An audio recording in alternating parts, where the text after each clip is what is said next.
अस्सलाम वालेकुम दोस्तों, आपके अपने चैनल प्योर देसी टिप्स में हम आपको खुश आमदीद कहते हैं। मैं हूं आपका होस्ट हकीम मोहम्मद जावेद। दोस्तों, नफ्स की मोटाई के लिए ये नुस्खा बहुत ही आला, बहुत ही ज़बरदस्त है। ऐसे तमाम तर अफराद जिनके नफ्स बहुत ज़्यादा पतले हैं, सुकड़ गए हैं, नफ्स में सख्ती नहीं है, नफ्स की टोपी जो है बिल्कुल ही पतली हो गई है, उनके लिए नुस्खा है। वो इस नुस्खे को इस्तेमाल करके नफ्स को मोटा कर सकते हैं। इसमें जो चीज़ें इस्तेमाल होनी है ये नफ्स को जान देने के लिए और नफ्स की मोटाई के लिए ख़ास तौर पर इस्तेमाल की जाती हैं।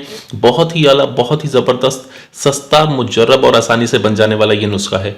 इस नुस्खे को इस्तेमाल करने से नफ्स में ताकत आती है, नफ्स में सख्ती आती है, नफ्स में मोटाई आती है।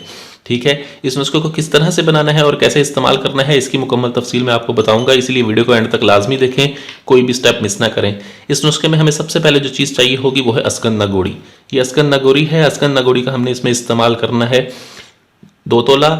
ठीक है, उसके बाद हमें चाहिए होगी कुश्ते तल्ख। ये कुश्ते तल्ख है, ये देखिए, ये कुश्ते तल्ख है। आपने जब लेने जाना है तो इस चीज़ का ख्याल रखना है कि कुश्ते तल्ख की पहचान आपने अच्छी तरह से कर लेनी है। बाज़ पंसार ऐसे होते हैं कि वो ये कुश्ते शीरी उठा के दे देते हैं। ये कुश्ते शीरी है, आपने कुश्ते शीरी नहीं लेनी, आपने कुश्ते तल्ख का इस्तेमाल करना है इसमें 2 तोला। ठीक है, आपने ये दोनों चीज़ें बराबर वजन लेनी है। अब सबसे पहले आपने अस्कन नगोरी को एक खरल में डाल के बिल्कुल बारीक इसका सफ़ूफ बनाना है। इसको बिल्कुल बारीक सफ़ूफ बनाने के बाद आपने इसको निकाल कर अलहदा रख देना है। उसके बाद आपने कुश्ते तल्ख डाल के इसको कूट के पीस के इसका भी बहुत अच्छे से बारीक सफ़ूफ बना के आपने दोनों को मिक्स कर लेना है। मिक्स करने के बाद अब आपको चाहिए होगा रोगने बादाम खालिस।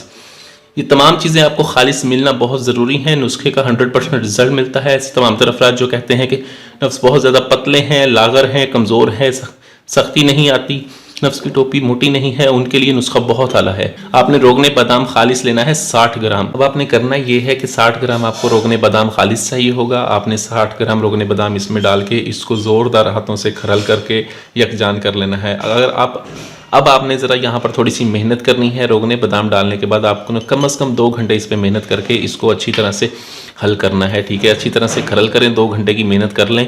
बहुत अच्छा, बहुत ही ज़बरदस्त, बहुत ही आला रिजल्ट देगा ये। 2 घंटे इसको खरल करने के बाद आपका ये नुस्खा तैयार हो गया है। अब आप इसे किसी बर्तन में निकाल लें। ठीक है, अब रोज़ाना रात को आपने अपने नफ्स को धो के खुश्क कर लेना है और इसको इस्तेमाल करने से पहले हल्का सा नीम गर्म कर लें। ठीक है, ये एक पेस्ट सा बन जाएगा, गाढ़ा सा पेस्ट बन जाएगा आपके पास। ठीक है, आपने इसको लेना है। लेने के बाद आपने इसके करना है कि इसके 4 से 5 चने के बराबर आपने अपने जड़ से लेकर यहाँ पर, जड़ से लेकर आगे कैप तक आपने इसकी मालिश करनी है और साइडों पर करनी है। ठीक है, आगे वाले हिस्से पर और नीचे वाले आपने हिस्से पर मालिश नहीं करनी। अच्छी तरह से मालिश करके इसको आपने जज़ब करना है और ऊपर कोई सूती कपड़ा हल्का सा लपेट के सो जाएं। सूती कपड़े का मैं इसलिए कहता होता हूँ कि पान का पत्ता बहुत से लोग नहीं बांधते। ठीक है, तो सूती कपड़ा हल्का सा लपेटने का मकसद यही होता है कि ये थोड़ी देर हवा से बच जाए। इस नुस्खे को बनाएं, इस्तेमाल करें। वीडियो अच्छी लगी हो तो वीडियो को लाइक करें, वीडियो को शेयर जरूर कर दिया करें ताकि दूसरे लोग भी इससे फ़ायदा उठा सकें। मुझे अगली वीडियो तक के लिए इजाज़त दें। अपनी सेहत का बहुत ख्याल रखें। शुक्रिया। अल्लाह हाफिज़।